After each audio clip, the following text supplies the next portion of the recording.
दुख में किसी का साथ मत छोड़ना। एक बार एक शिकारी शिकार करने के लिए जंगल में पहुंचा। उसने अपने तीर पर बहुत ही खतरनाक जहर लगाया और शिकार को निशाना बना करके उसने तीर को छोड़ा, लेकिन उसका तीर चूक गया और तीर एक पेड़ पर जा लगा।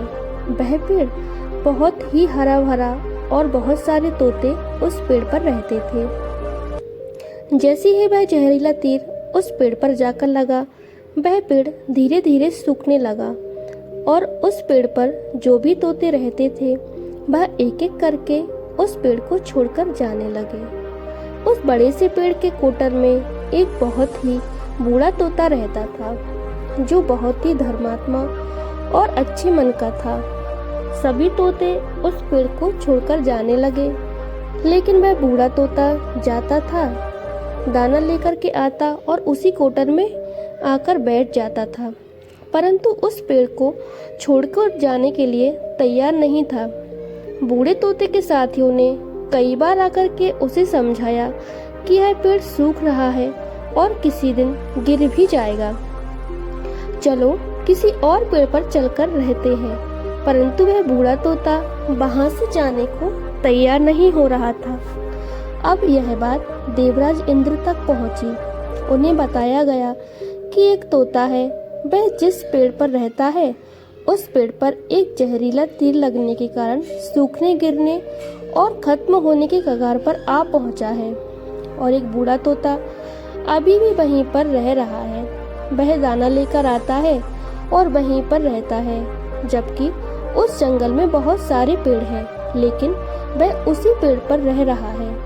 देवराज इंद्र प्रकट हुए और उस बूढ़े तोते से कहने लगे कि आप बहुत धर्मात्मा हैं, बहुत ही अच्छे मन के हैं, लेकिन आप इस पेड़ को छोड़कर किसी और पेड़ पर चले जाइए, क्योंकि यह पेड़ कुछ ही दिनों में गिर जाएगा।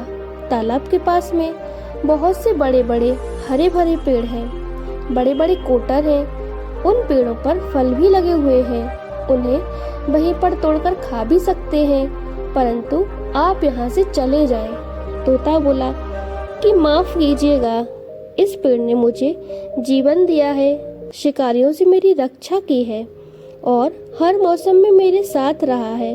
यह कोटर मेरा घर है, यहाँ मैं पला बड़ा हूँ। इस पेड़ को मैं छोड़कर कैसे जा सकता हूँ? इस पर संकट आया तो क्या मैं इसे छोड़कर चला जाऊं? मैं ऐसा कभी नहीं कर सकता। देवराज इंद्र तोते की इस बात से बहुत ही प्रसन्न हुए। उन्होंने तोते से कहा, मैं आपके इस बात से बहुत ही खुश हूँ, मांगो जो आपको मांगना हो। उस बूढ़े तोते ने कहा कि मुझे बस इतना मांगना है कि जिस पेड़ ने मुझे जन्म दिया है, जहाँ मैं रहा पला और बड़ा हुआ हूँ, जिसे आप मेरा जन्मभूमि कह सकते हो, आप इसे फिर से वैसा ही हरा भरा कर दें जैसा यह पहले था। देवराज इंद्र ने अमृत से उस पेड़ को सींच दिया और पहले की तरह हरा भरा कर दिया। अब वापस उस पेड़ पर आकर के बाकी तोते रहने लगे। वह बूढ़ा तोता कुछ समय तक जिंदा रहा, फिर उसकी मृत्यु हो गई और वह स्वर्ग में चला गया।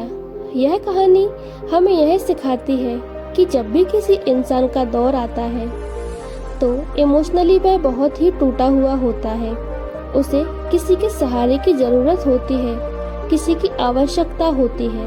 अगर आप ऐसे समय में उसे छोड़कर चले जाएंगे, उससे बात नहीं करेंगे, मुंह मोड़ लेंगे, तो आपसे बुरा कोई नहीं है, क्योंकि आप किसी के सुख का कारण या साथी बने या ना बने, लेकिन आपको हमेशा किसी के दुख का साथी जरूर बनना चाहिए। इससे हमें यही शिक्षा मिलती है कि सुख दुख में हमेशा दूसरों के साथ हमेशा हमें खड़ा रहना चाहिए।